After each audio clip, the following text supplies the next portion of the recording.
சிந்து Bhairavi next week new பிரமும் ஸ்னேகா ஜெயிலில் ரொம்ப கொடுமையானதை ஒன்று அனுபவிச்சுட்டு இருக்காங்கன்னு சொல்லலாம். அவங்க சாப்பாடு சரியில்லை, எதுவுமே சரியில்லை, அந்த அளவுக்கு இருக்காங்க. சஞ்சய் இருந்துட்டு என்னம்மா சாப்பிட்லாம்ல அப்படின்றாங்க.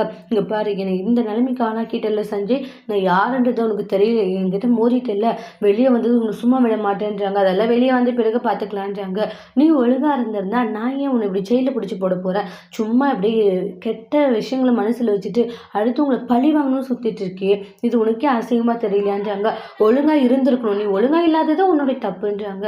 நீ பண்ண தப்புக்கு நீ தண்டனை அனுபவிச்சுட்டு இருக்க அப்படின்ற மாதிரி எல்லாம் சொல்கிறாங்க. அதை கேட்கும்போது ரொம்ப கோவம் வருது ஸ்னேகாவுக்கு. இங்கே பாரு சஞ்சய், நான் யாருன்றது தெரியாமல் நீ என்னுடைய வலையில் மோதிட்ட, இனி நீ வேற ஒரு ஸ்னேகாவை பார்க்க போகிற, உனக்கு ஒரு சரியான ஒரு அடியை நான் கொடுக்காம விட மாட்டேன்றாங்க. இது இந்த அளவுக்கு மோதிட்டு என்னை இந்த அளவுக்கு நீ கஷ்டப்படுத்திட்டல, இனி நீ பார்க்க போகிற நீ அப்படின்ட்டு செம கோவத்தில் இருக்காங்க. ஆனால் இந்த இடத்துல ரொம்ப எமோஷ்னலாக ஃபீல் பண்ணிட்டு இருக்காங்க. அப்படி ஸ்னேகா இருந்துட்டு இப்படி ஒரு வாழ்க்கை வாழ்றோன்ட்டு, சாப்பிடாத உன்னுடைய உடம்புக்கு ஏதாச்சும் ஆக போதுமா, நீ சாப்பிட்டுக்கொண்டு சஞ்சய் ரொம்ப இதாக பேசிட்டு இருப்பாங்க. நீ என்ன நக்கலா, உனக்கு என்னை இந்த அளவுக்கு வச்சு கலாய்ச்சிட்டு இருக்க, வெளியே வந்து இருக்குடா அப்படின்ற மாதிரி தான் நம்மளோட ஸ்னேகா சொல்கிறாங்க.